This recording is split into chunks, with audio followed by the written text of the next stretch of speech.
Ça y est, le verdict est tombé hier pour les chefs étoilés. Le guide Michelin a dévoilé son palmarès 2018. En Limousin, mauvaise nouvelle pour le Castelnauvel à Varetz en Corrèze qui perd son étoile. En revanche, la table d'Olivier à Brive garde son précieux sésame, ainsi que le moulin de la Gorse à la Roche-l'Abeille en Haute-Vienne. Et puis, la bonne surprise, c'est pour le chef Gilles Dudognon de la chapelle Saint-Martin à Nieul qui, lui, récupère son étoile. Bonjour Gilles Dudognon. Bonjour. Merci d'être avec nous sur ce plateau. C'est un énorme soulagement d'avoir récupéré cette étoile.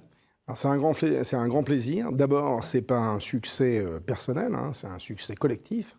Je ne peux que penser à Maxime Dupieux, mon chef de cuisine, Monsieur Briand, notre maître d'hôtel, et Aude, ma fiancée, qui au quotidien, eux tous, œuvrent pour que ce travail donne, qu'à un moment, on est récompensé par une étoile. Alors, le guide Michelin vous a prévenu quand? Vendredi, en fait, et vous étiez à Paris hier? Vendredi, en fin d'après-midi. Il vous appelle? Comment ça se passe? Donc, il nous appelle. Il faut évidemment que ça reste d'une confidentialité absolue. Il appelle que ceux qui gagnent une étoile. Alors justement, cette fois-ci, je crois qu'il y avait sur les 2 et 3 macarons Michelin, ils n'étaient pas prévenus. Donc, on a demandé, nous, en ce qui nous concerne, plusieurs fois si on était bien certain de l'avoir récupéré.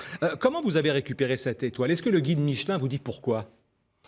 Non, alors ça ne change pas le travail au quotidien. Je pense que c'est un engagement qui est permanent.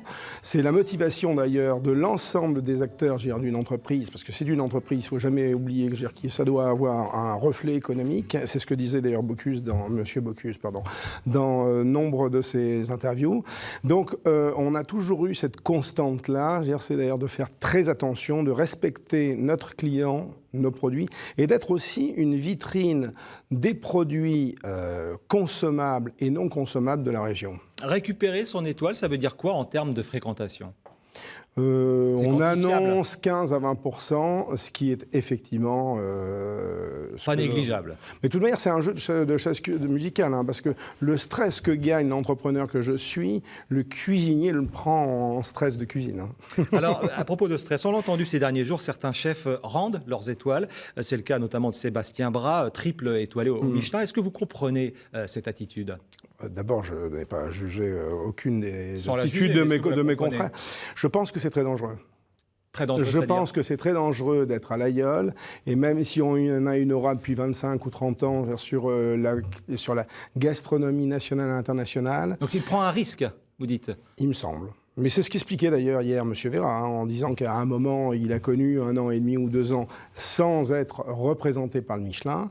Ça reste seulement un homme avec un vrai cuisinier, mais un peu esselé. En quelques mots, maintenant que vous avez récupéré votre étoile, est-ce que vous allez courir après la 2e? Certainement pas. Non? En aucun cas.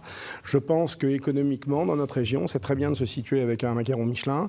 C'est une très belle reconnaissance et ça permet de vivre normalement et d'avoir un petit peu plus de quiétude au quotidien. Merci infiniment Gilles Dudognon, chef du restaurant La Chapelle Saint-Martin à Nieul en Haute-Vienne, qui a donc récupéré son étoile au Michelin. Merci beaucoup. Voilà pour